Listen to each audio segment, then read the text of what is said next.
حقيقة ولا خرافة؟ لازم تتمرني 3 ساعات علشان تشوفي نتيجة.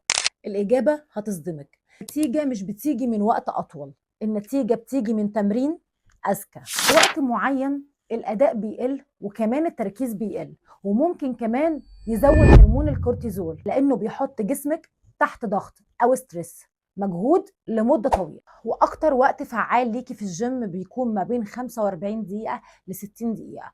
هي مش قاعدة، لأن في ناس بتحتاج وقت أطول شوية، ولكن عمرنا ما بنوصل لساعتين أو 3.